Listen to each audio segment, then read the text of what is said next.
It's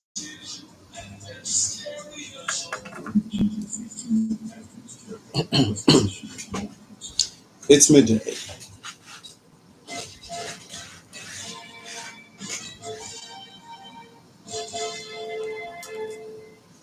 Good afternoon. Here is the midday news on OGBC. I am Debo. Adeyinka. First, the major items. President Tinubu states federal government against HIV. Ogun State Governor has given rationale for the speedy development of Ogun West. Germany is reaffirming support for Ukraine in its fight against Russia. The federal government remains committed to sustaining the gains made over the past 2 decades in the control of HIV. President Bola Tinubu gave the assurance at the 2024 World AIDS Day celebration in Abuja said the government will continue to provide free treatment to all persons living with the virus, ensuring that no one is left behind. According to the president, the current prevalence, as well as vertical transmission of HIV from mothers to children, is an indication of the substantial responsibility that lies ahead of the country. The government at the center is set to tackle regulatory and bureaucratic issues that are driving up cost of exports and making Nigerian goods uncompetitive in the global market. This, according to the Minister of Industry, Trade and Investment, Dr. Jumoke Buwale, is with a view to boosting non-oil exports. Dr. Oduwale made this known in Lagos at a ministerial export consultation session with Nigeria's top exporters. The minister emphasized the importance of exports in driving economic growth, creating jobs, and enhancing foreign exchange earnings, and called for collaboration among government agencies and exporters to make the economy work. She pledged government's commitment to creating an enabling environment for export growth. The House of Representatives necessary legislative support towards ensuring provision of adequate housing. The chairman of the House Committee on Housing, Representative Jibril Abdulmomen, gave the assurance at a meeting with stakeholders in housing at the National Assembly Complex in Abuja. Representative Abdulmomen said the investment fund, as well as renewed hope housing projects, among others, to ensure adequate funding. According to the lawmaker, the committee had instructed the central bank to stop certain charges on primary mortgage banks in respect of the National Housing Fund due to its omissions. He assured that the committee would use legislative instruments to address issues and ensure a better life for Nigerians.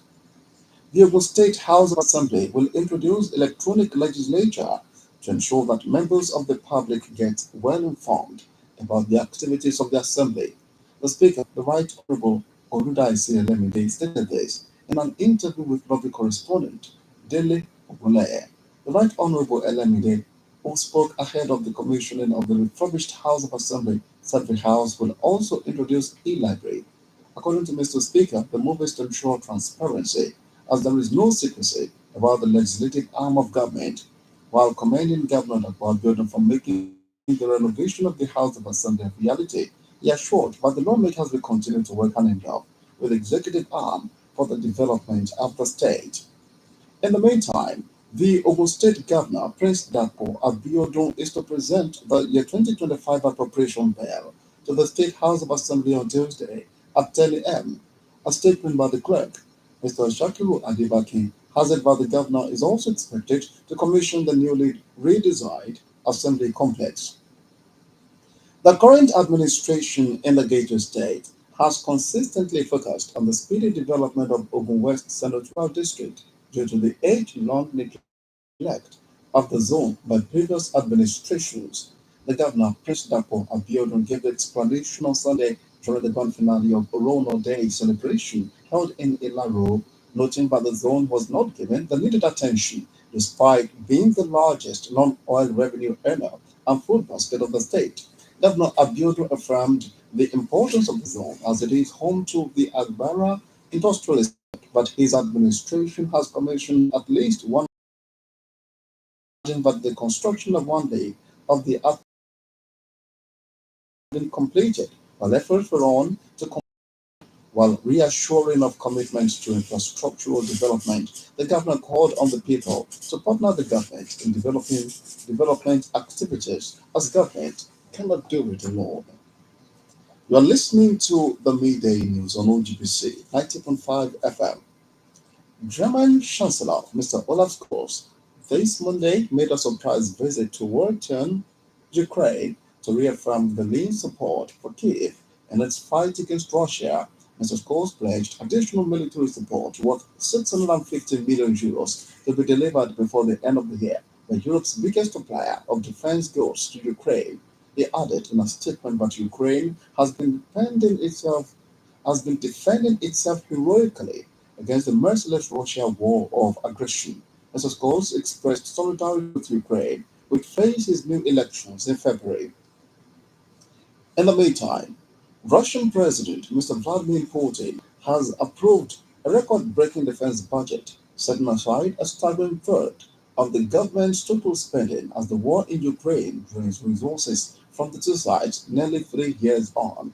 The budget for 2025, which was published on Sunday, allocated about $126 billion to amounting to 32.5% government spending.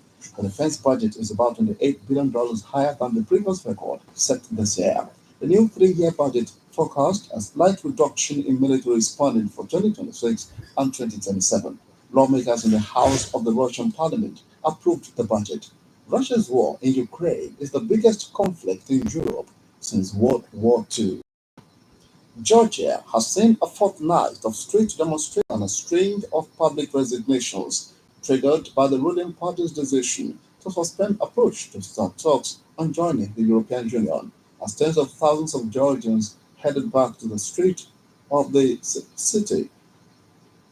Prime Minister Irakli Kubadize said they had fallen victim of opposition lies and he rejected calls for new elections. He confirmed reports that Georgia's ambassador to the US, Mr. David Zakaliani, had become the latest senior diplomat to stand down, explaining that he had come under considerable pressure.